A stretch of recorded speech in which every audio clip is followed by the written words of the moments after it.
Good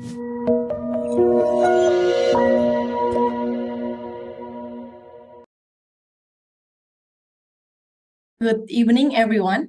We are delighted to welcome you all to this evening session hosted by ISCQ Academy. ISCQ Academy is dedicated to fostering excellence in supply chain and quality management. We believe that a strong supply chain is essential for the success of any organization.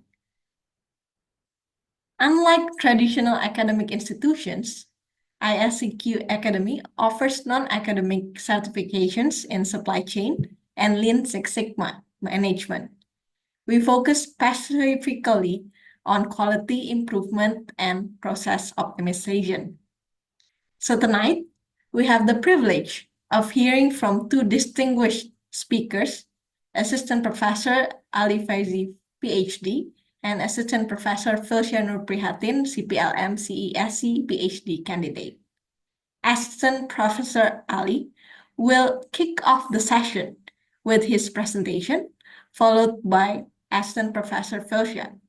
Both speakers are renowned experts in their field and will be sharing their insights on the critical topic of sustainable innovation in supply chain. At the conclusion of their message, we will have a Q&A session where you can ask questions and engage in further discussion. But if you tend to forget your questions, it is okay to raise your hand up with the features we have in Zoom meeting or to write it down in the chat. Afterwards, we will be able to discuss it together. So thank you very much for your patience in waiting. And to Professor Ali, the floor is yours. Okay. Hello, everyone, and thank you very much for joining this webinar. Thank you, Juliet, for this introduction, and thank you very much, Dr. Nurprihatin, for inviting me. It's a pleasure to be virtually with you and to do a presentation on supply chain management in Canada, trend sustainability, and education. So I'm going to go ahead and share my presentation slides. Okay. So, okay.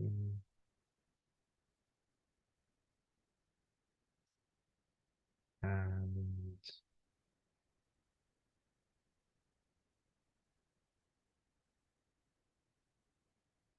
okay. I believe you should be able to see my first, the title page of my presentation. Am I correct? Yeah, we can see. Okay, awesome. Okay, again, thank you very much and welcome to this presentation. It's a pleasure to present this topic to Professor Nurprihatin and International Supply Chain and Quality Academy. And the topic is going to be supply chain management in Canada. We are going to briefly talk about trends, especially in Canada, sustainability, and also education in Canada. And we are going to talk about our program in supply chain management at the end of this presentation. So I'm assistant professor and program coordinator at Trent University, Durham, which is located in Greater Toronto area in the province of Ontario, Canada. And I have joined Trent University since last year. So in the next slide, I'm going to provide a little bit short history about my background. Okay.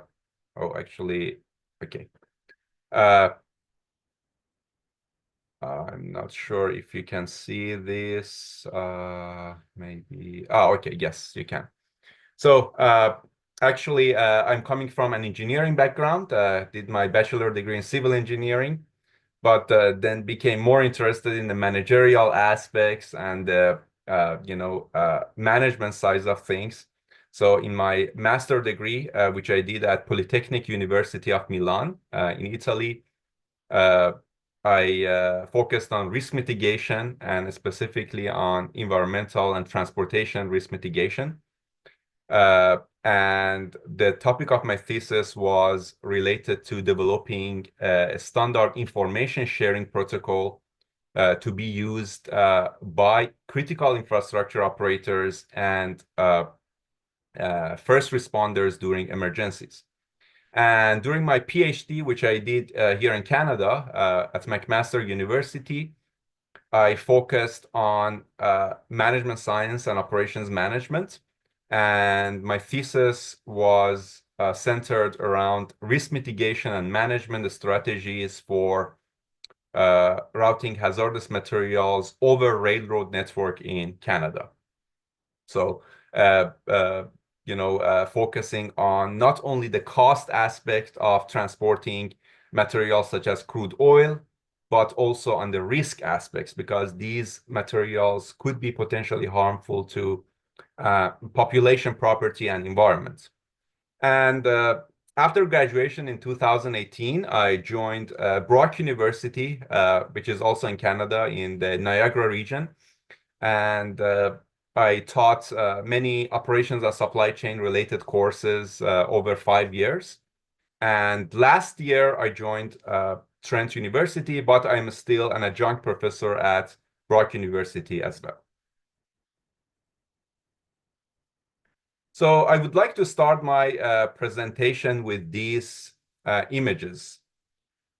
So here we can see networks, we can see problem solving, we can see business relationships and relationships between different entities, different partners in order to solve a problem, in order to satisfy customer demand. And these are actually central aspects of supply chain management for those who may not be exactly familiar with the topic of supply chain. So, and I would argue that AI, artificial intelligence, would be increasingly relevant to this field. And these images are all AI-generated images, with just some vague instructions. These images have been created, and I thought this would be a good start to our presentation because it emphasizes the importance of artificial intelligence and data analysis in supply chain management. So just to provide some basic definitions, just in case for those who may not be familiar with supply chain, when we talk about supply chain management, we mean the integrated management of all activities and flows in a system. So the integration part is really important. We need to look at the whole system and consider the interaction, the relationships between these entities, different activities, different flows.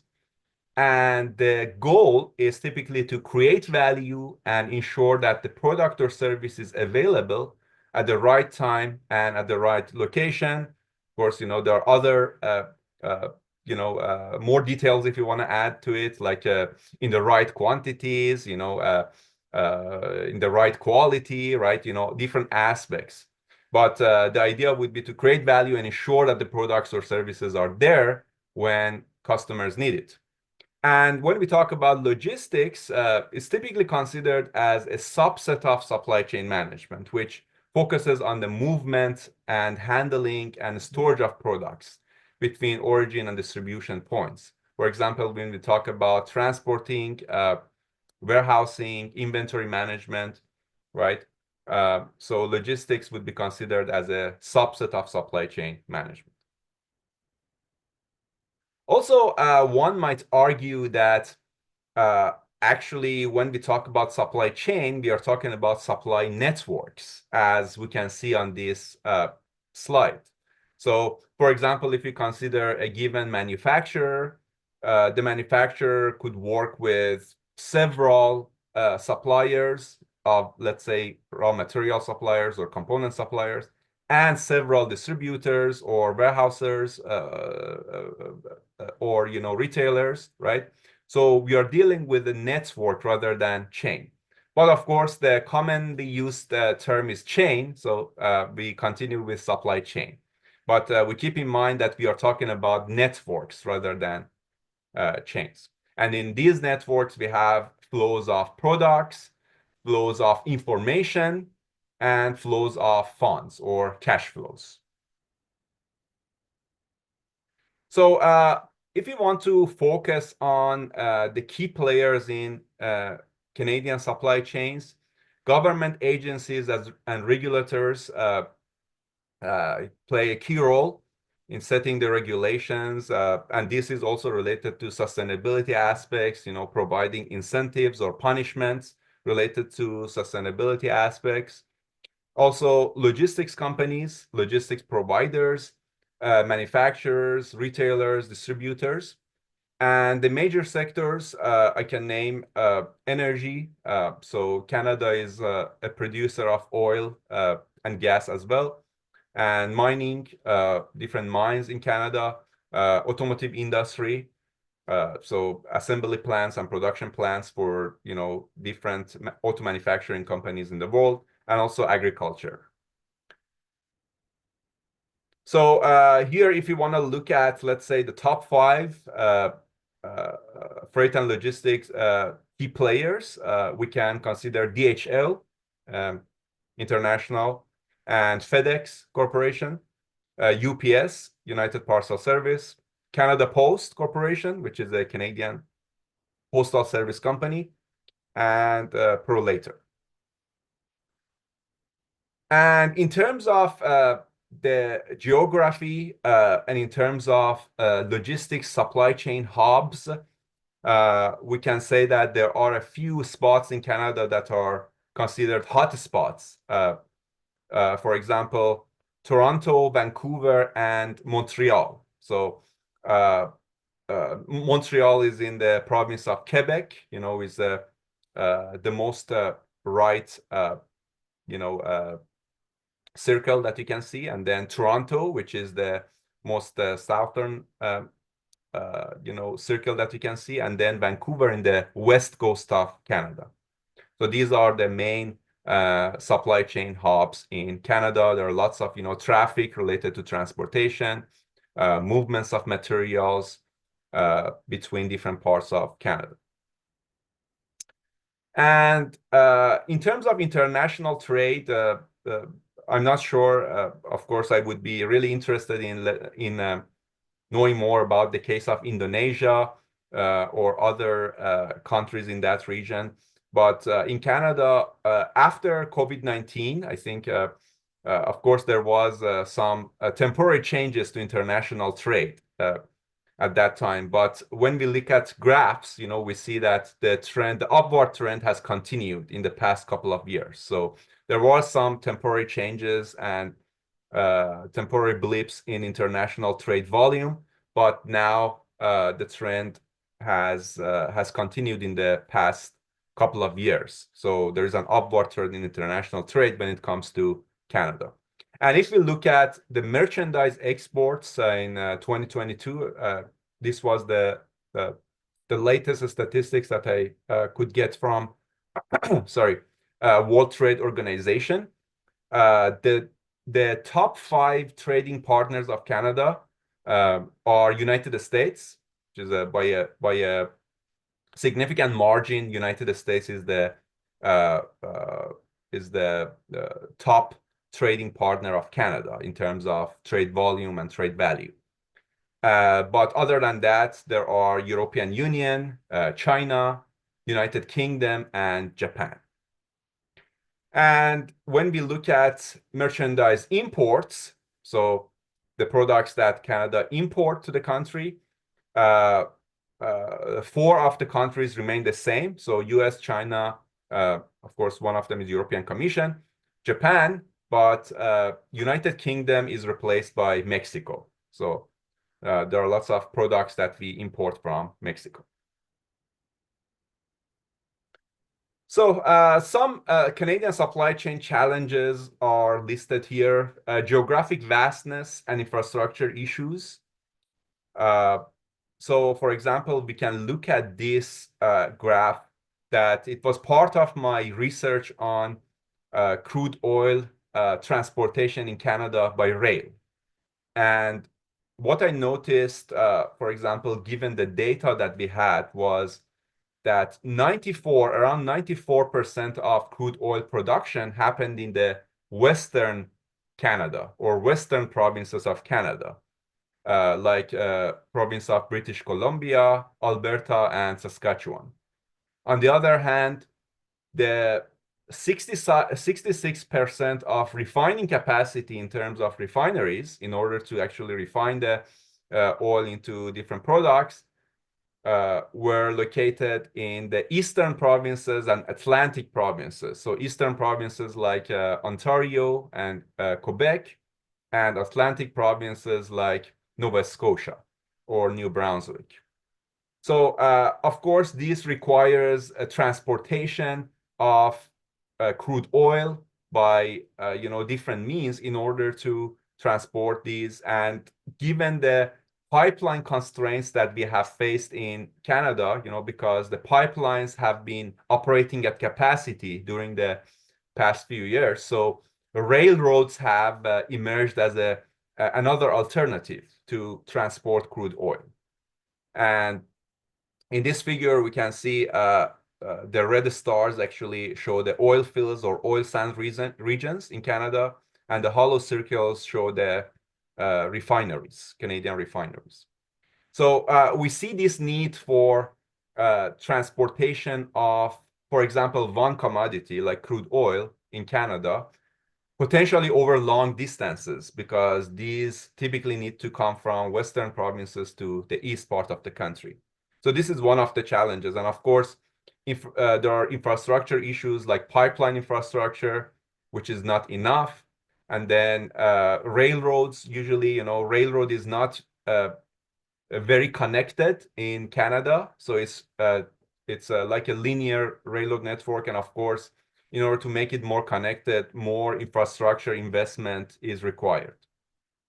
Another challenge would be trade agreements such as United States, Mexico, Canada trade agreement, and technological disruptions such as automation and digitalization, which, like many other parts of the world, Canada is also affected by these emerging trends as well.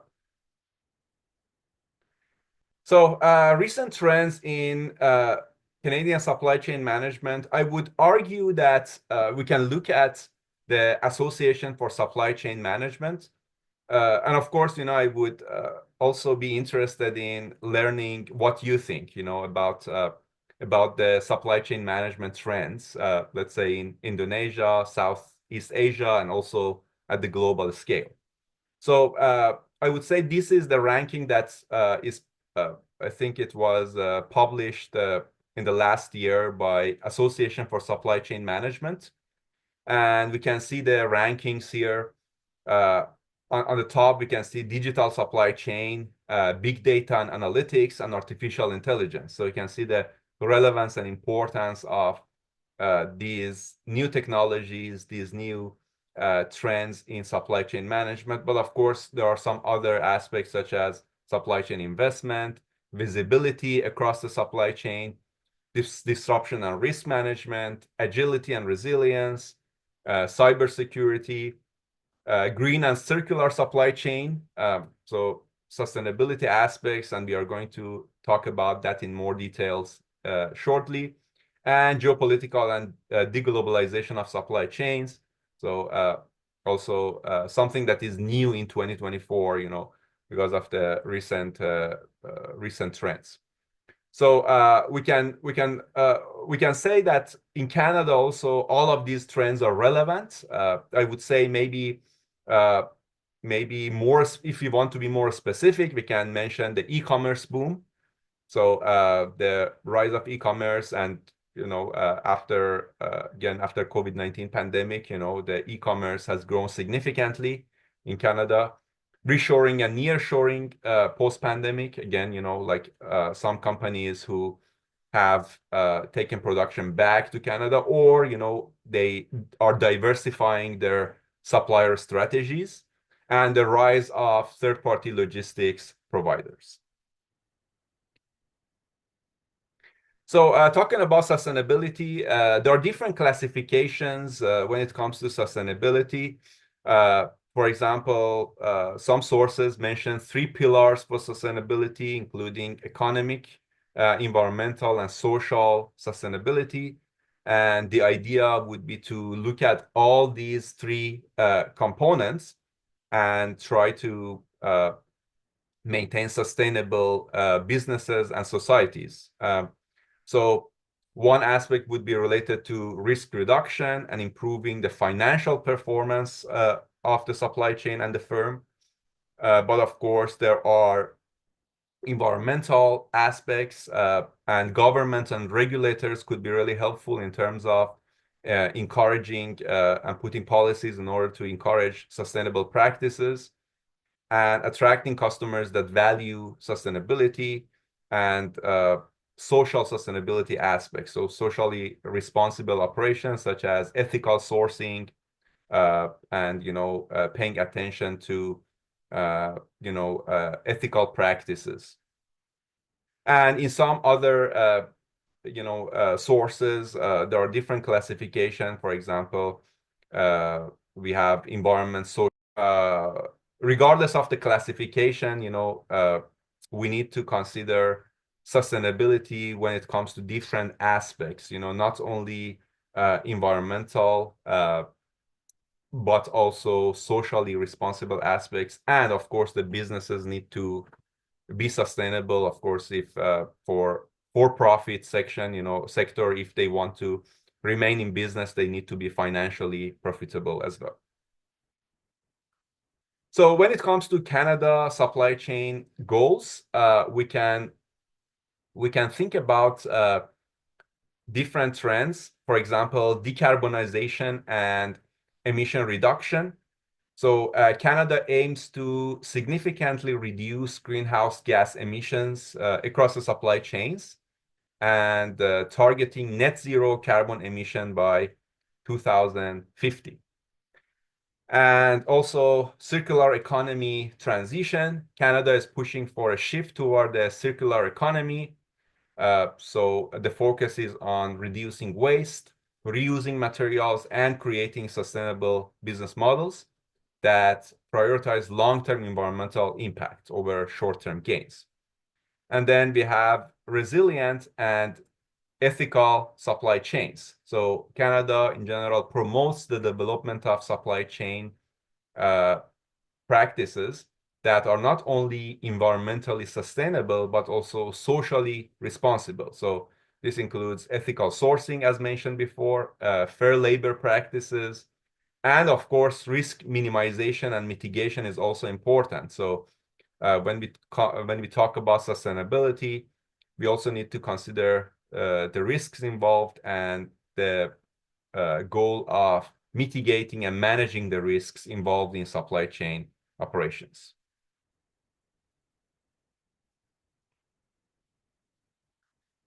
Okay, now this is related to just one example of, let's say, Canada's goals towards sustainability. So here we see Canada's emission reduction targets. So Canada aims to reduce its greenhouse gas emissions by 34% below 2005 levels by 2030. And also the country is projected to exceed its interim goal of 20% below 2005 levels by 2026. And of course, there are challenges, and there are some measures taken to encourage these move toward more sustainable practices. So one of the measures taken is NBCS, or nature-based climate solutions. So these solutions use tools such as restoration, conservation, and management of wetlands, grasslands, coastlines, and forests in Canada in order to mitigate and adapt to the effects of climate change, while at the same time supporting biodiversity. So now let's talk about supply chain education in Canada. There are different forms of education, and of course, in order to encourage better supply chain practices, I would argue that supply chain education is really important, and I think is one of the main things that you do as the International Supply Chain and Quality Academy, and also what I do at Trent University, to educate future leaders in supply chain. So supply chain education in Canada could be in different forms, like certificate programs, diploma programs, undergraduate programs, graduate programs, like at the master's degree, postgraduate certificates or diplomas, and professional development programs. So there are different examples. For example, supply chain management certificates are offered by British Columbia Institute of Technology, and diploma programs would include a diploma in supply chain and logistics at Seneca College. So it's a college diploma. Undergraduate programs, for example, the Bachelor of Art in Logistics and Supply Chain Management that we offer at Trent University, and I'm going to provide more details about that. And another example is the Bachelor of Commerce and Supply Chain at University of Calgary in Alberta. And there has been a few new programs at the master level also. For example, Master of Supply Chain Management at York University or University of Manitoba, and Ph.D. programs at supply chain, and also Ph.D. programs are usually what I've noticed is that they are titled operations management, right? Or operations research. They are not directly titled supply chain, but their research could be related to supply chain. And also postgraduate certificates. For example, George Brown College in Canada offers postgraduate certificates in supply chain, and professional development programs. For example, the Association for Supply Chain Management that I mentioned before and I used as one of the sources, ASCM, is a globally recognized institution that offers education, training, and certificates in supply chain management. Okay, so regardless of the type of education, from my perspective, a good supply chain education and training needs to consider different aspects when it comes to supply chain, both the soft skills and the hard skills. And these would include strategic leadership and strategic thinking, also system thinking, because we are dealing with systems. We need that system viewpoint. Communication skills are important. So through a supply chain education and training, communication skills should be enhanced. Sustainability aspects should be considered when we deal with supply chain problems. Collaboration is important.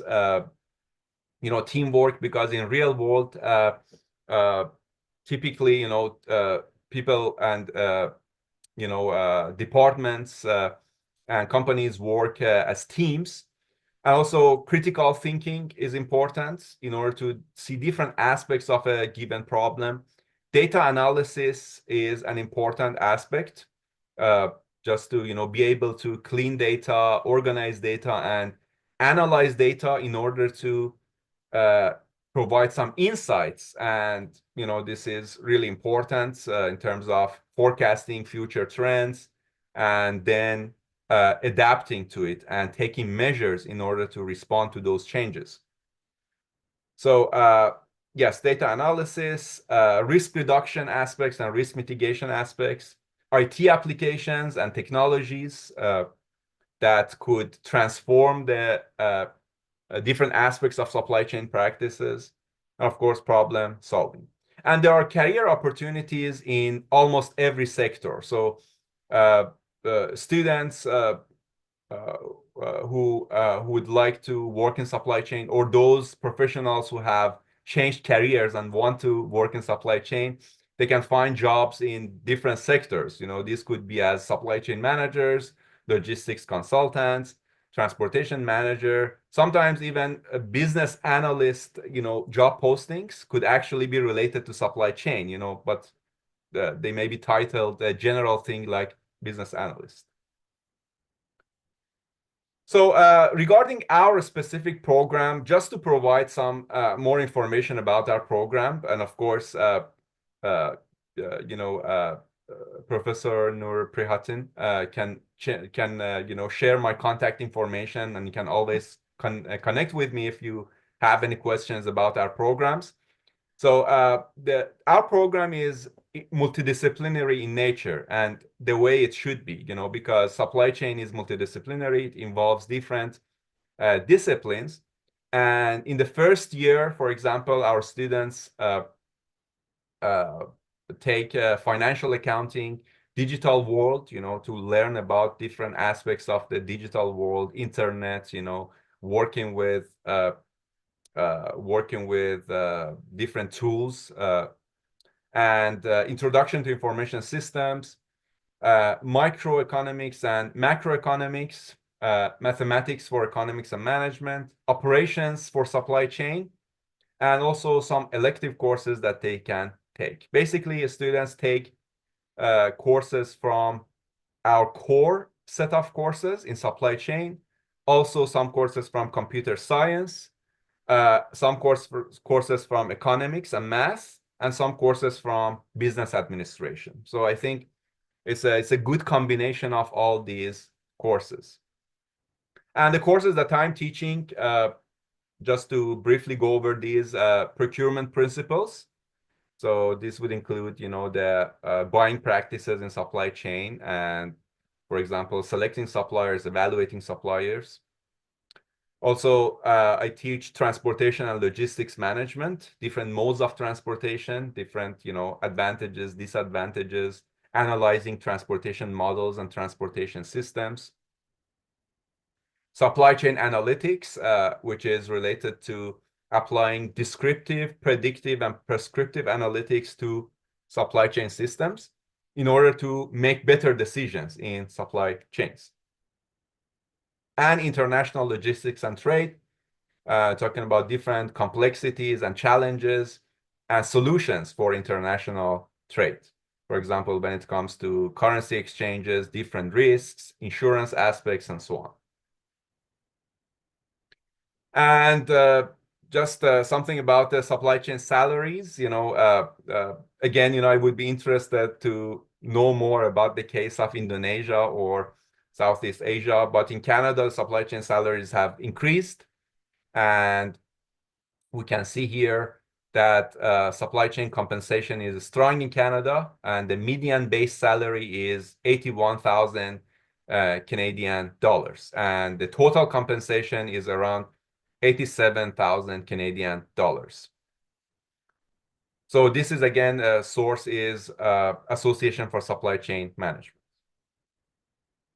And also another article related to supply chain salaries. This is at the North American, I think it's more specific to the US, but it's, I would say, applicable to North American part of the world. So supply chain and logistic professionals have increased, have increased the salaries, and I would say, yeah. So according to this article, and you can take a look at this article online, 58% of professionals said that their salary level has increased compared to last year. So this is related to 2024. And just some key takeaways about our program. So we offer this program at Trent University, Durham, in the Greater Toronto area. And we have a comprehensive program. Of course, as at the undergraduate level, for those who may be interested in master level degrees or other like diplomas, postgraduate certificates. There may be some offered at Trent University, but other universities in Canada maybe also offering those programs and certificates. And we take an interdisciplinary approach with hands-on learning opportunities. For example, in our program, in the last year, students go on internships or job placements. So they have the opportunity to go to an experience real world. And that is actually part of their program in order to graduate. And in our area, in the Durham, Greater Toronto area, we have lots of companies who have supply chain activities, like General Motors has an assembly plant here. Also Amazon, also Lactalis Canada is a dairy manufacturer in Canada, and Amazon, so they have there are different companies and different opportunities in this area specifically. And we prepare students to successfully navigate the complexities of today's business environment. Okay, that was my presentation. Thank you everyone for your attention. And yes, I would be looking forward to learning from you and learning about your insights and thoughts about supply chain trends. Thank you. All right. Thank you, Prof. Ali, for delivering such a mind-blowing message for us all Thank you. from My Canada, pleasure. because the pleasure. majority of us here is from Indonesia, and we just proceed to the new president election, and we just enter a new season. So it will be a challenging one for Indonesia. And continuing, for the people here who have questions, please save them while you guys digest what Professor Ali just shared. We will welcome Professor Filscha as he shared his topics on Omnichannel. So please proceed, Sir Filscha. Okay, thank you, Juliet, for delivering the opening of the session, and also thank you for Professor Ali for the insightful information from Canadian perspective. So I believe that it is also a challenge for Indonesian people who has the quite similar condition in terms of the sustainability and also the maybe the innovation. And coming up to the next presentation, I would like to present this one. And you can see the screen right now, and it is talking about the sustainable and growing omnichannel, and it will be talking about several topics that I'm going to share today. The first one, obviously, about the formal definition and also the introduction of the supply chain innovation. I don't want to go deeper about the formal definition as Professor Ali has been delivering it earlier. And then we jump into the role of sustainability in supply chain, and how do we transform the supply chain for omnichannel success and enhancing the connectivity and streamlining operations. And we go deeper also for the procurement realm in terms of the innovation and partnership. And we will talk about the case studies also when it comes to supply chain innovation. However, maybe we will have the challenges and maybe the something that we need to overcome in the future, and finally the conclusions.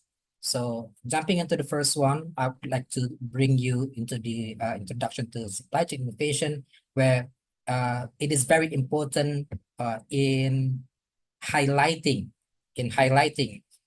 the importance of innovation, because it is helping us in evolving the business landscape, because we need to adapt rapidly in changing markets, consumer demands, and also maybe global disruptions.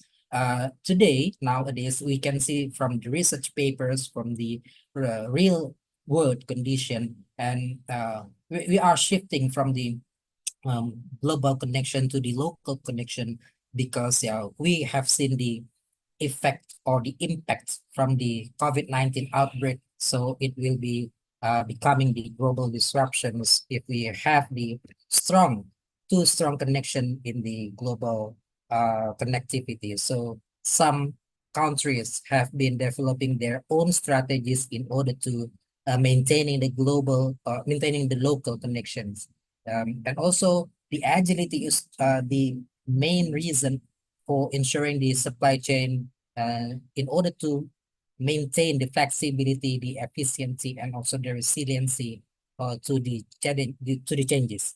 And we can see also the competitive advantage play a key role in reducing the cost in, at the end of the day, we will have the improving customer satisfaction as our ultimate goal and stay ahead of the competitors. And when it comes to innovation, I believe that some of you have known about the sustainability. It is one of the key drivers of the innovation. And maybe when it comes to omnichannel demands, we expect the seamless integration. One of you, maybe all of you, have been experiencing buying something, purchasing something online, right from your phone, and you just need the seamless transactions. Just sitting on your chair, you can access and buy and purchase, and maybe try to resend the product if you are not satisfied enough with the products. And that means we need the technological advancement in terms of AI. I believe that Professor Ali has also delivered such introductions about what are the key roles from AI, from IoT, maybe blockchain, for improving the efficiency and decision making. And when it comes to warehouses or maybe logistics, when it comes to, you can see and check on YouTube or any online platform to take a look at what is the action that has been taken from Amazon. They are taking a look at the robots in managing their warehouses for the picking up, maybe for the put away, and also for ensuring that the storage are ultimately used and efficiently used. The second one we are going to talk about is the role of sustainability in supply chain. We know about the sustainability is very important, but what we do need to know deeper is what is the key role when it comes to sustainability in supply chain closely. So first thing first, we need to reduce the environmental impact. In other words, we are not only going to focus on the cost, quality, and delivery time, but we are going to talk about the environmental impact. We need to ensure that all of the operations within the supply chain should be environmentally friendly, and also we need to take a look at how we do reduce the maybe carbon footprint. I believe Professor Ali has also mentioned that by 2050, all of the world should be maintaining the carbon footprint, especially when it comes to manufacturers. When it comes to manufacturers, they are producing so many carbon footprint, and European Union Commission has the target and has the rules and regulation about the carbon footprint quota. So you can go online for that actually when it comes to carbon footprint quota in European Union. But I believe in Indonesia we don't have such regulations, and I believe when it comes to 2030, maybe we need to catch up what our friends in European Union has been achieved. And we need to also to take a look at the cleaner production, efficient logistics, and reducing the resource consumption. Also, we are not going to talk about the environmental impact only, but also we talk about the social responsibility. When we increasingly expect the ethical concerns such as fair labor practices, human rights, you can take a look at the community engagement in supply chain, and try to take a look at the practices which can improve the brand reputation and customer loyalty. So we are going to take a look at the improvement from the companies in terms of the social responsibility, and it will bring the name or the brand of the company into the surface.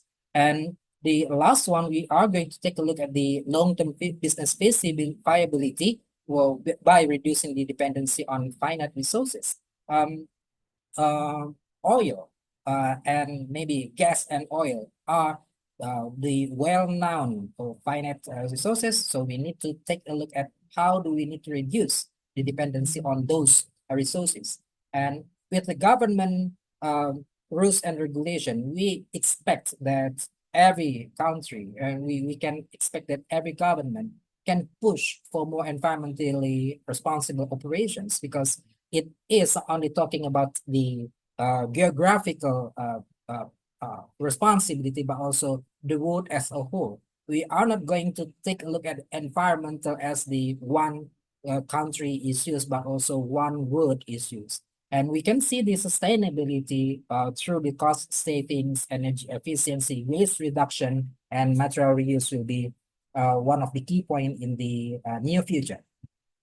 And when it comes to the examples of sustainable supply chain, we can see the green procurement. We will talk about it a little bit later, and then we can take a look at the circular supply chain in other focus. For the first one, when it comes to green procurement, so something that we can take for the actions. For example, when you are working for the procurement department, we can take a look at the sourcing materials from environmentally responsible suppliers. You can take a look at the certifications when it comes to how do they produce the things, the things that you need and you buy from them. And we need to choose suppliers with eco certifications, actually, low carbon alternatives. So take a look at the environmentally friendly practices, and you can buy them. You can buy the items from them based on those assessments. And when it comes to the other one, maybe we can reduce the packaging waste, and you can take a look at how do we reuse the packaging waste, and also we can recycle the materials. And the second one, we talk about the circular supply chain. It is the very, very important and very, very well-known actions around the world when it comes to facilitating the reuse, recycle, and maybe reduce the process that produces the waste, actually. And also we need to recycle all of the materials that has been used in the production processes. And we can see the closed loop system, where end-of-life products and reintegrated into the supply chain as raw materials is also one of the key actions. And we also encourage the product life extension. You know, when it comes to product life cycle, it begins with the introduction process, and also followed by the introduction, growth, and also the maturity, and also the decline. But you need to take a look at when it comes to the decline process. In the beginning of the decline process, we can extend the product life cycle through the repair, through the refurbishment, and also the manufacturing. That way, we can see that the supply chain could be could have and could promote the product life extension by promoting the extension of the products through repair. And also we can see the transformation from the supply chains for omnichannel success, because nowadays we can see the actions, the implementation from the omnichannel. And what are the trends? So the trends are seamless shopping experience, including the online and also offline transactions. And the customers, all of the customers expect to the unified experience, including the physical outlets, mobile apps. So the physical outlets and the mobile apps should be coherent, and also consistency in the product's availability. There shouldn't be the differentiation between the pricing from online and offline store. And then the customer service should be 24/7. And we can see the fast, efficient delivery option is talking about the demand, and for the fast, flexible, convenient delivery. Maybe you can see about the same-day delivery from third-party logistics that we can find not only in Canada, but also in Indonesia. And maybe you can also use the in-store pickup. Nowadays in Indonesia, when it comes to the Grab services, we can use the in-store pickup. And when it comes to curbside delivery, where we can meet the courier at the parking lot, for example, and then we can take our items. And maybe home delivery must be offered, but in Europe, I believe it is the most expensive or delivery options because home delivery is door-to-door operations and it takes so long and so expensive. However, in order to take a look at the efficient actions, we need to take a look at another options in terms of delivery. So what are the challenges for the supply chain? So for example, here we can take a look at the inventory management. So one of my papers are talking about the inventory management because I'm also taking a look at the inventory management and continuously with the maintenance policy for my PhD program, for my PhD studies. And we can see the accurate and real-time inventory tracking is one of the challenges because without the real-time inventory tracking, we don't know how much is the item that has been left for another day of the operations. And we need to balance the inventory maybe across online and offline channels because accessing the stock or storage we can lead into the disaster. And then when it comes to fulfillment complexity, we need to handle multiple fulfillment methods. For example, home delivery, as I has been explaining about it. And then we can see the flexible logistics networks. And we need to manage the shipping from various warehouses or stores, dealing with the last mile delivery complexities. I believe that all of the, maybe some of you has been known about the last mile delivery complexities because it is the most expensive actions that we need to take a look when we deliver the items to the customer. Yeah, the most expensive one should be the door-to-door or door-to-door delivery because it takes a specific and individual actions. So how about the solution? I can see three solutions for our omnichannel success. The first one is the data integration. The second one is smart warehousing. And the third one is the real-time tracking. So we will talk about it a little bit later, one by one, about the data integration, smart warehousing, and also real-time tracking.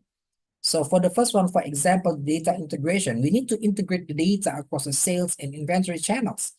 We need to have also the unified system to have a better decision making for personalized customer experience and also synchronizing the product availability across channels.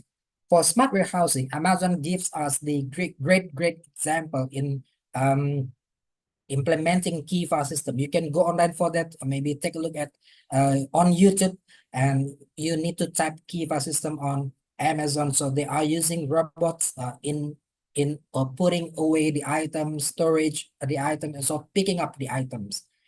By using the automation, we can use we can expect the faster and more accurate fulfillment. And when it comes to real-time tracking, it is one of the important issues when inventory and shipments should be having a quicker responses for the disruptions. We need also to improve this customer satisfaction through the delivery transparency.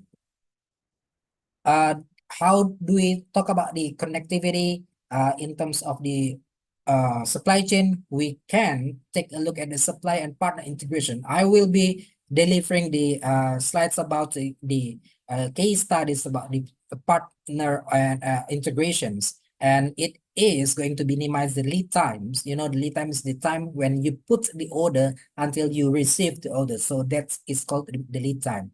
And we need to reduce the bottlenecks so the supply chain can respond quickly. If there is any disruptions in the other side of the supply chain, the other chain will help.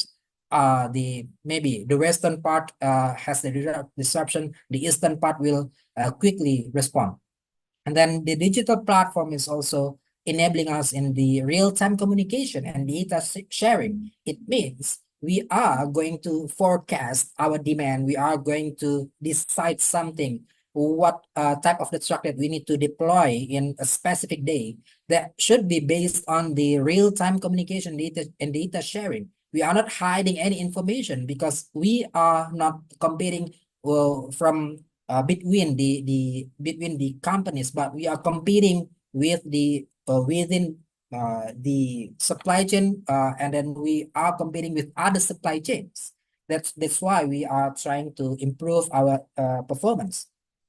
So when it comes to the first one, we just talking about the automation and AI, as I said before, robotics, autonomous system. When it comes to warehousing management, we also know about the automatic retrieve and systems, and we can see the autonomous system will streamline the task because putting away the item, storage, and also picking up the item are the repetitive tasks, and we can use the robots for those activities. And also the AI-driven analytics will provide the insights into the predictive maintenance, maybe optimizing the production and delivery schedules. And AI, I believe, has been explained by Professor Ali back then. The second one, we talk about the digital twins. It is like the simulation, but without with the virtual presentation of the physical supply chain assets, processes, or systems. Therefore, we can check on the digital twin and take a look at what if analysis if we implement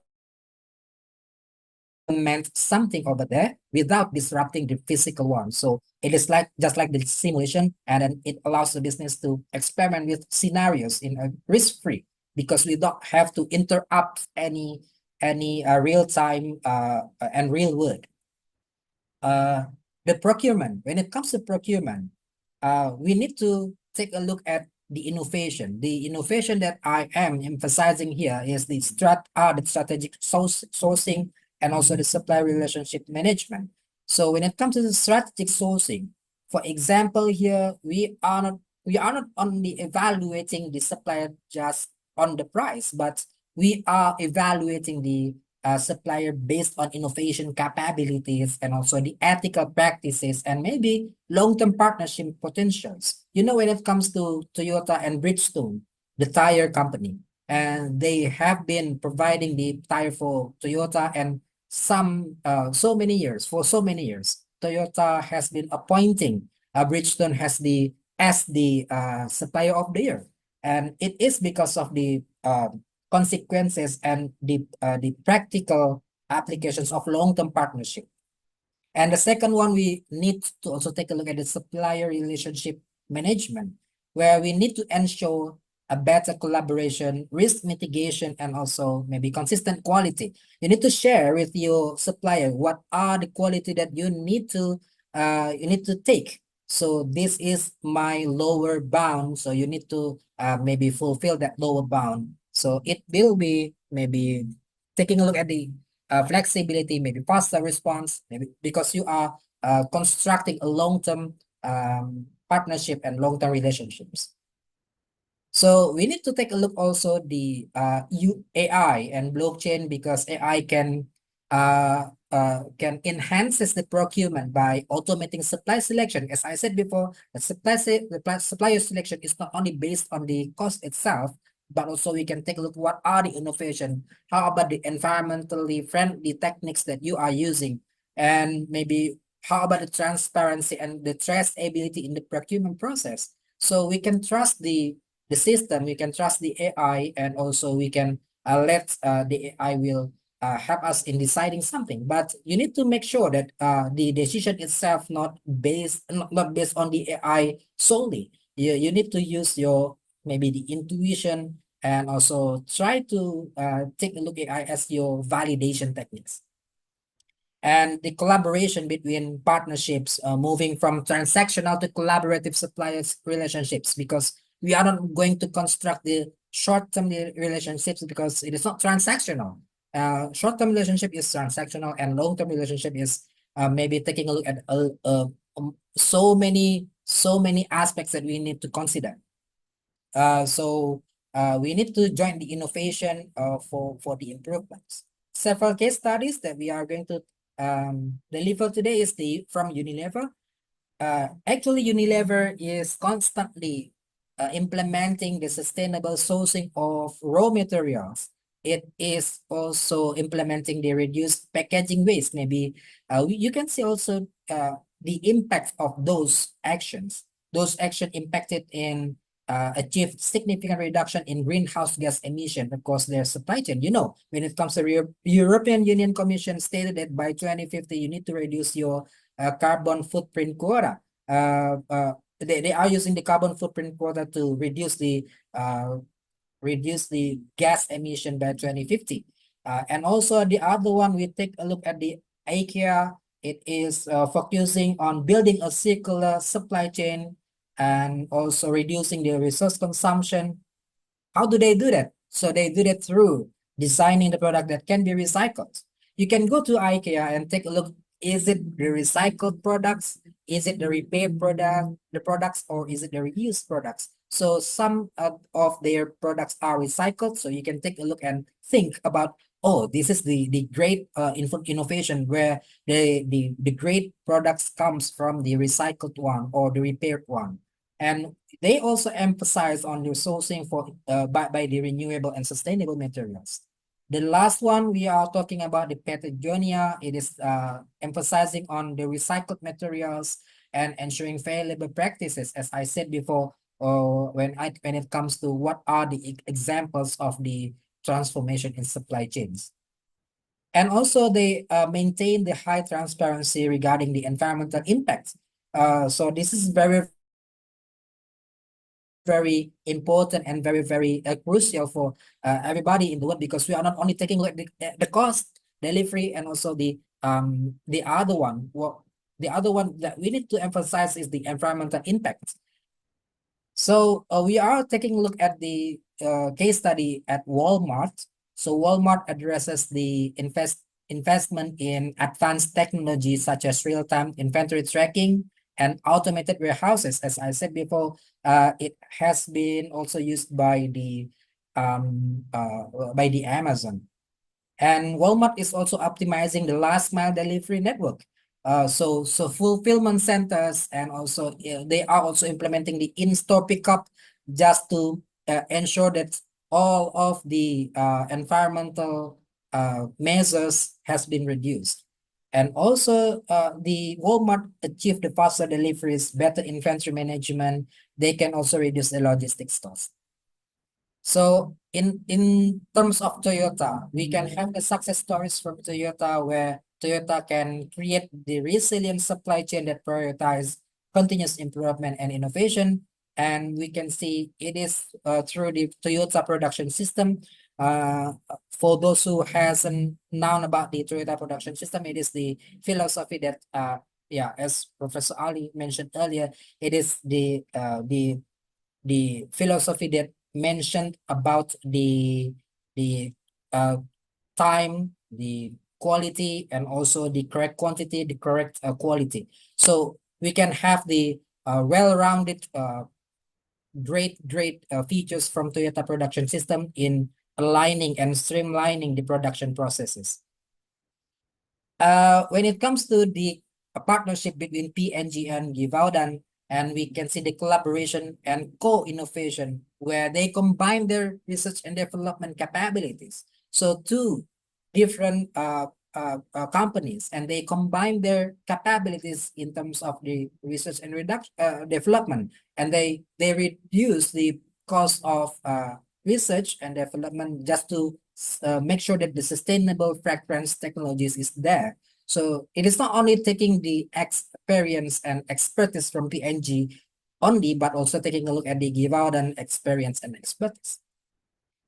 And the challenges, I believe that we cannot leave behind the challenges in the future. So the challenges that we need to take a look and consider and reconsider all the time are the regulatory compliance and technological disruptions. The first one, when it comes to regulatory compliance, we need to actually try to have the laws such as emission reduction targets, waste management laws, which I believe hasn't been employed by the government of Indonesia. And also, I don't know what are the implementation when it comes to waste management in Canada. However, I believe that the regulatory compliance should be promoted into the surface, so everyone that has been dealing with the manufacturing system should be thinking about the whole the whole system, including the waste and the maybe gas emissions. So it is not talking about one country only, but also talking about the regulations from one country to another. Well, we are talking about the rapid advancement in technology. For example, as I said before, maybe in warehousing activities, we can offer the technologies in putting away, storage, and also picking up the items. So therefore, it is not only promoting the efficiency, but also the precise of the actions. The cybersecurity is also the threats if not managed properly. So you've known about the issues when it comes to data in Indonesia that has been broken into the deep web. So when it comes to cybersecurity, if it is not managed properly, it is just the threat. So this is the challenges from the supply chain. The future trend should include the circular economy model. So all of the products right now is trying to think about the how do we make, how do we use, and how do we dispose the item, the product, just to make sure that the circular economy is working. And it is not talking about the item that is made from plastic only, but also taking a look at any other form of the products. And we can also focus on the product life cycle management. We can extend the product life cycle by promoting the repair, the refurbishment techniques. And also the feasibility and AI-driven decision making. It should be lying on the real-time feasibility, where maybe companies can monitor the every stage of the supply chain, right from the raw material into the final delivery, and also try to enable the faster and more informed decisions. AI, maybe machine learning, can help us in predictive maintenance. Maybe AI can also predict the future demand. It can also optimize the logistics operation. It can also allow the business to become more agile. Maybe when it comes to the disruptions in terms of the natural disaster, we can also be proactive, maybe proactive in responding to market changes. So when it comes to conclusions, so this is my last presentation about our discussion today. So this one showcase the real world examples, and also we emphasize on the sustainable omnichannel procurement innovations, and we can see about the efficient operational day-to-day operational activities, and also the resilient supply chain. And at the end of the day, we are going to expect that the customer satisfaction is very, very high. And also I highlighted the supply chain space in terms of the emerging trends. We are not talking about the competition between companies, but between supply chains.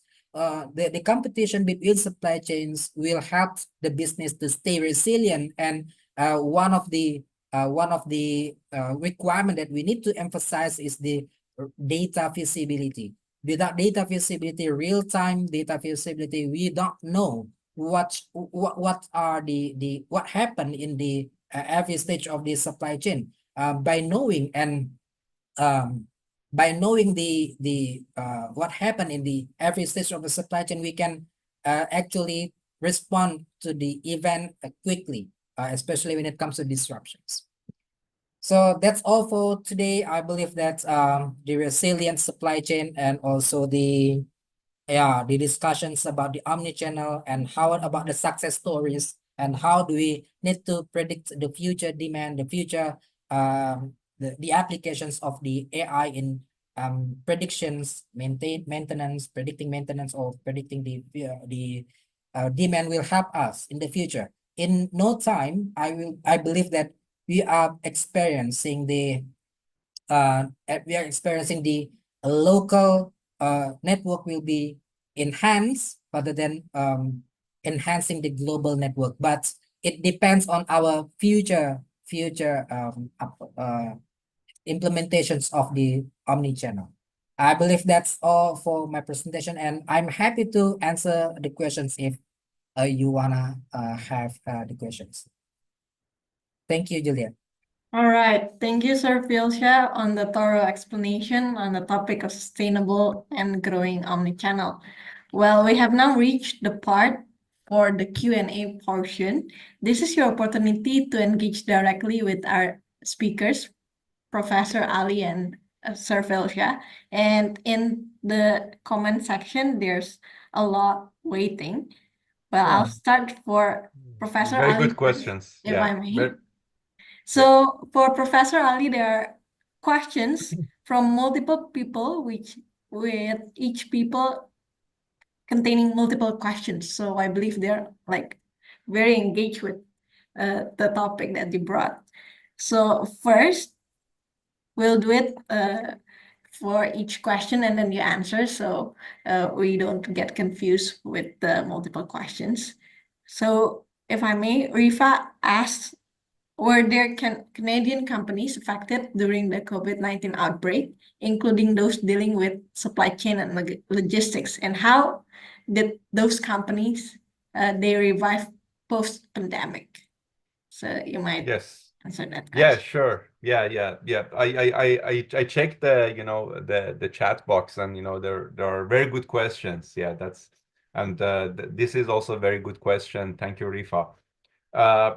I would say yes, like the other parts of the world, Canadian companies were significantly affected during the COVID-19 outbreak, and lots of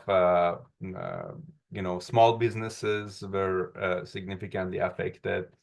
And of course, international trade, there were some restrictions on international trade and different regulations. So yeah, so that was that aspect. But I think one aspect of that was that this forced many companies, so the positive side is that this forced many companies to learn more about their vulnerabilities and, actually look at these, systems as a whole. So their operations and their business practices are dependent on other parties, other, let's say, suppliers, other business partners, other parts of the world, right? So it's actually that was something that, yes, of course, they were affected by it, but I think it had that benefit of, learning more about vulnerabilities, different risk factors, how to deal with different aspects of supply chain, and how to manage operations more effectively, more efficiently. And the other thing, of course, there were some industries, when you look at, the companies, some industries that were affected more significantly than the other ones. For example, those, let's say, in the hospitality industry, it was significantly affected, because of the nature of their practices. But e-commerce, on the other hand, it grew a lot, over the COVID-19 pandemic because of the online shopping and, those aspects. So yes, that's so it's a very, very good question, but of course very general. So I try to remain concise. Yeah. All right. Thank you, Professor. Continuing on to our second question. Well, it's asked by Esther, and Esther asks, I think, like 6 questions. So I'll start from the one below because it's about the topic, and the next portion is about the university.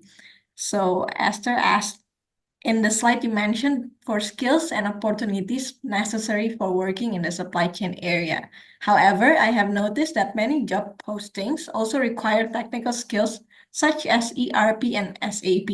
For those of us starting from the beginning, which SAP modules would be useful to learn to get an overview of how SAP is used in the business process of supply chain management? So that's the first portion. Can answer that. Okay. Yes, that's a great question. Actually, we have So in our logistics and supply chain management program, we also have a course dedicated to SAP ERP and integrating different business processes and simulating those from a supply chain perspective. So that's a great question. I think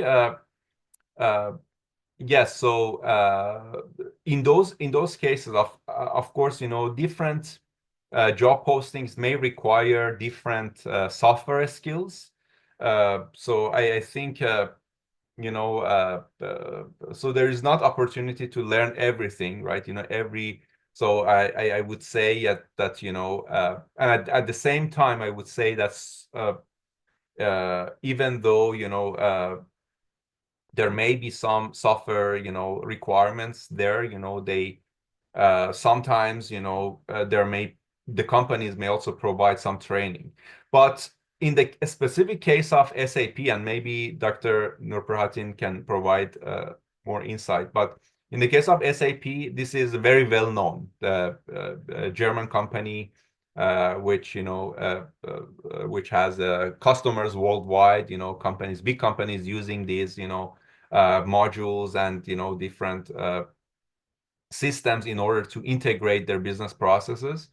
So I would say SAP, I think it would be a good investment if you find the time to learn SAP and you can get their certificates. I think it would be a good thing on your resume, if you're looking for jobs. And in terms of SAP modules, I think there are different systems. My knowledge in this regard is not very updated, but those modules that are related to, of course, inventory management, warehousing, transportation, logistics, these I would say are the most relevant to the topic of supply chain. All right. Thank you for that. Continuing with Esther's question, she's curious about the academic opportunities that Canadian universities offer, particularly for postdoc studies. So could you provide more information on this? And Yes. also about Pratt University posting on PhD opportunities. Yeah, thank you, Esther. So that's a very good question. You can contact me via LinkedIn or my university email. I can write it in the chat box. And I would be happy to provide more information on this. About your specific question, Trent University in supply chain does not specifically offer postdoc opportunities, but depending on the university, different universities, maybe a professor has a grant or has a funding specific to, let's say, supply chain research. They may have funding to actually support you for postdoc opportunities.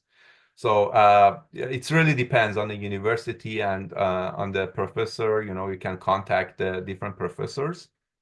And if you are considering other degrees as well, for example, if you are also considering, let's say, if you want to come to Canada and you want to get another master's degree, for example, if that's the case, I can also provide you with some good master's degrees where you can do your studies, and after that you can get a work permit. And also those master's degrees, some of them have research components, so you can also do your research. But regarding specifically regarding the postdoc opportunities, it really depends. You need to check out the opportunities, different universities, different professors. And again, I'm going to write my email in the chat box, and please feel free to email me and I can provide more details. Thank you, Professor Ali. Continuing on, so Sylvia asked about the impact of climate change on the supply chain in Canada and the main challenges faced by companies in managing the supply chain. I believe it's general because she's still in the early stages of learning on supply chain management. Yes, thank you very much, Sylvia. So yes, I mean the climate change impacts have been also significant, and that's why government has taken initiative to move more toward sustainable practices, sustainable business practices. So I was reading a report and the graph that I showed was part of that report from Government of Canada, which set some goals and some aspects of moving toward that objective of reducing greenhouse gas emissions and reducing the impacts on climate change. So there are some challenges, like of course, these may require some incentives, some, of course, the presentation by Dr. Nurprihatin included more sustainability aspects. So, he can also provide his insights. But I would say, yeah, there are some challenges when it comes to, for example, providing incentives, and these require some investments in moving toward those aspects. And also the other aspect would be that there may be the pricing aspects. For example, companies might be forced to or might need to increase their prices in order to offer more sustainable, let's say, products. For example, work with more ethical suppliers, and then that is linked to the customer's willingness to pay. For example, if customers are also willing to pay for more sustainable products. In Canada, we also have some subsidies. For example, for hybrid cars or electric cars, the government offers some subsidies to buyers. So I think that's another measure that they are taking. But of course, yes, there are lots of challenges regarding that, but some measures also being taken in order to move toward minimizing the impacts of climate change. Okay, thank you for your explanation, Professor Ali. Before we proceed to the questions of Bo and Valerio for Professor Ali and Professor Filscha, you can take a breather first, so I can continue to Professor Filscha with his two waiting questions. So once again from Esther. So thank you for your presentation, Professor Filscha. Since you are working at one of the nation universities, could you provide information on whether there have been collaboration between universities, companies, and the government to research and promote supply chain sustainability? Additionally, could you share any trends or progress regarding these collaborations? So please, Professor Filscha. Okay, I would like to be concise also, as Professor Ali has been concise also. But I'm emphasizing on the PPP. You know about PPP, public-private partnership, and it is in Indonesia actually it is I emphasize on the infrastructure projects. For example, the high-speed railway consortium that has been constructing the the first high-speed in Indonesia, Professor Ali actually, it has been established around back in two years ago, if I can remember it correctly. But it is the example of collaboration between not only from public and private partnership and the government, but also from the academician also. So we are also taking a look at the deeper collaboration with the government through the infrastructure project. And I believe that in the coming years, under the newly constructed presidential, we are seeing that another infrastructure project has also will be also the the shining area of of the collaboration between academicians, government, and also the business. And we can see that it is not only from the infrastructure only, but maybe from the project, social project, or any other projects. That's for the concise answer, Jillian. All right, continuing on, a question from Rifa, how to handle the negative impacts of omnichannel, because as far as you know, there are many online crimes that occur, such as fraud on purchases that do not match what we buy, maybe also with theft of personal information data and others. So please. Okay.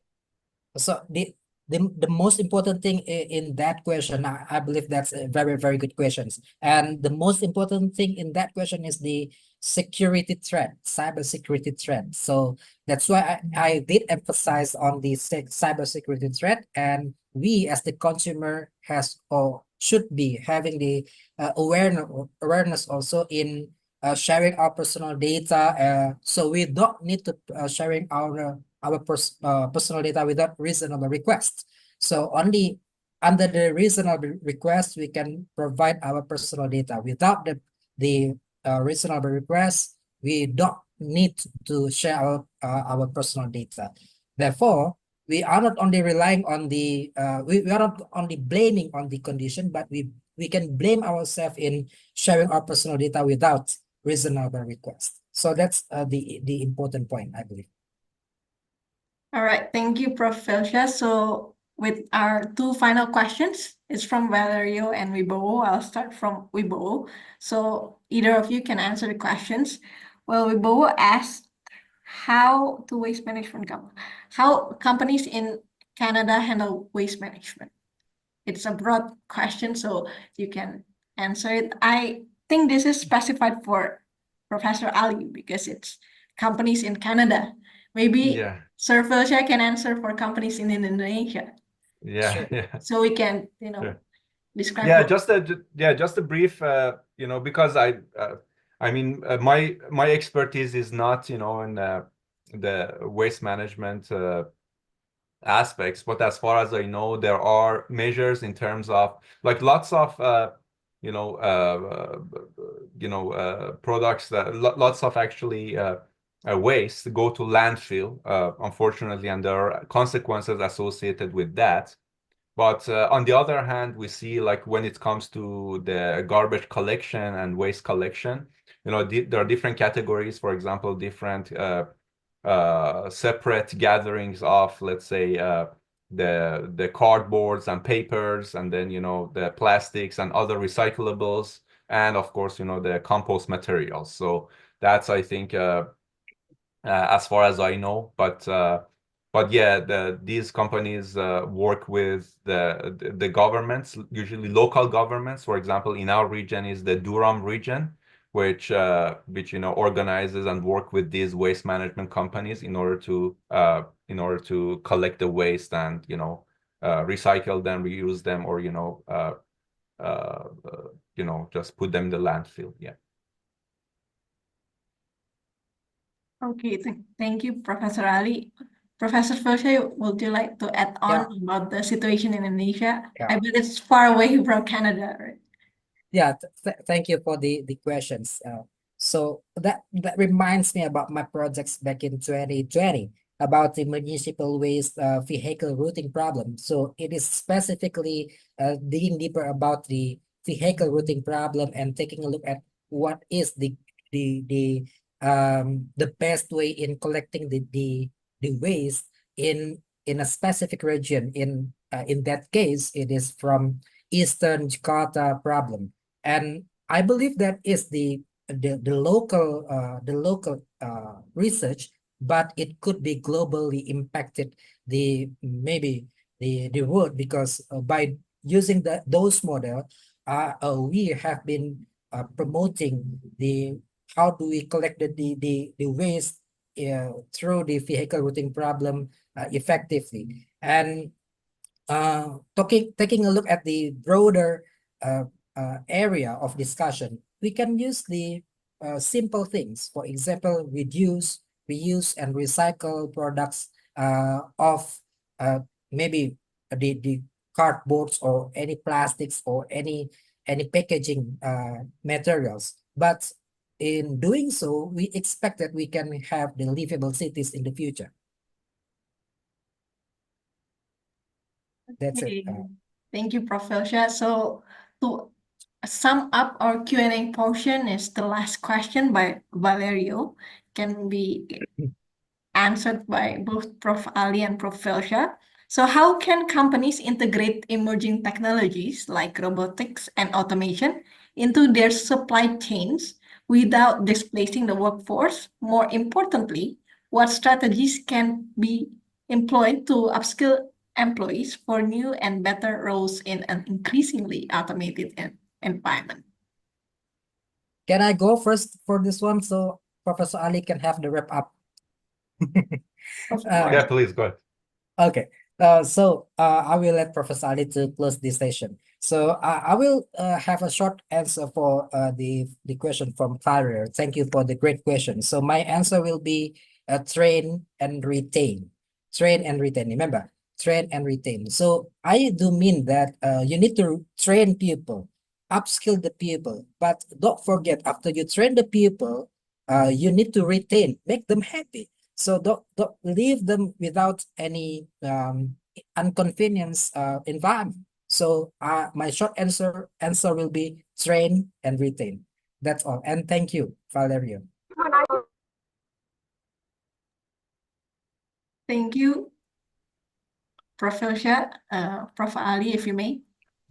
Oh, thank you. I think Professor Nurprihatin answered it very well. Yes, there are. I think we still need, yes, technologies, for the routine things and for the routine jobs. Of course, we can make things much more efficient with technologies. But on the other hand, we still need, the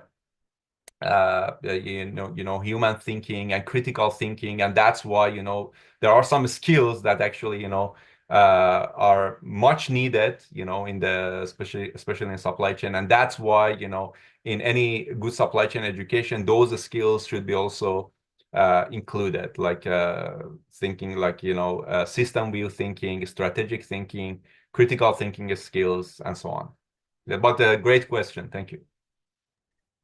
Thank you, Professor Ali and Professor Filscha, for taking the time to discuss with us. And I'm excited for this comprehensive discussions because many are, I believe, excited to not only to listen, but to implement it in their lives. So let me summarize this a bit.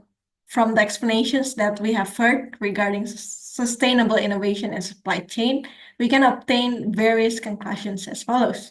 So Professor Ali explored supply chain management in Canada, focusing on trends, sustainability, and education. He highlighted the role of key players like government, logistics companies, and major sectors such as energy and agriculture. So challenges like Canada's vast geography, trade agreements, and technological shifts were discussed alongside recent trends like the e-commerce boom and reshoring post-pandemic. Sustainability is a top priority with goals to decarbonize, build circular economies, and create resilient, ethical supply chains. Well, here, education plays a crucial role in preparing future supply chain professionals. Canada offers various programs that equip students with critical skills such as leadership, sustainability, and data analysis, with opportunities spanning sectors and roles like supply chain managers and logistics consultants. The field is evolving rapidly and offers significant career potential. On the other hand, Professor Filscha discussed sustainable and growing omnichannel, focusing on the critical integration of sustainability with omnichannel strategies in modern supply chains. He emphasized how customers' expectations for seamless online and offline shopping experiences are driving companies to adopt real-time inventory system and fast, flexible delivery options. Sustainability emerged as a core theme, with businesses prioritizing green procurement, reducing waste, and embracing circular supply chain to minimize environmental impact. Prof. Filscha highlighted the transformative role of digital technologies like AI, IoT, and blockchain in streamlining operations and boosting supply chain transparency. So procurement innovation and strong supplier partnerships are pivotal for long-term successes, shifting focus from transactional relationship to collaborative, sustainable growth, looking ahead, the integration of sustainability with advanced technologies will be key to building agile, resilient, and competitive supply chains. And as for the session, I would like to ask the permission to translate it to Bahasa Indonesia for the summary, because in ISCQ Academy, we believe that we are all lifelong learners. And despite the challenges we have with languages or any other barriers, we want everyone to take home something. So from the session, I like to help you guys to understand and to translate ke dalam bahasa Indonesia, memastikan bahwa kita semua memiliki sesuatu untuk kita bisa bawa pulang. Jadi dari sesi dengan Prof. Ali, kita membahas tentang manajemen rantai pasok, teman-teman, yang terutama ada di Kanada, dengan fokus pada tren keberlanjutan dan pendidikan.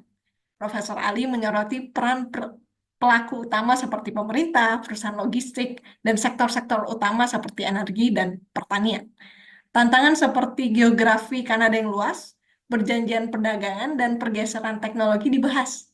Di samping tren terkini seperti maraknya e-commerce dan reshoring pasca pandemi. Keberlanjutan adalah prioritas utama dengan tujuan untuk melakukan dekarbonisasi, membangun ekonomi sirkular, dan menciptakan rantai pasokan yang tangguh dan etis. Pendidikan memainkan peran penting dengan mempersiapkan para profesional rantai pasokan masa depan. Kanada menawarkan berbagai program yang membekali siswa dengan keterampilan penting seperti kepemimpinan, keberlanjutan, dan analisis data. Dengan peluang yang mencakup berbagai sektor dan peran seperti manajer rantai pasok atau manajer supply chain dan konsultan logistics, bidang ini berkembang pesat dan menawarkan potensi karir yang signifikan. Di sisi lain, Profesor Filscha membahas terkait dengan Omnichannel yang berkelanjutan dan berkembang, dengan fokus pada integrasi penting keberlanjutan dengan strategi Omnichannel dalam rantai pasokan yang modern.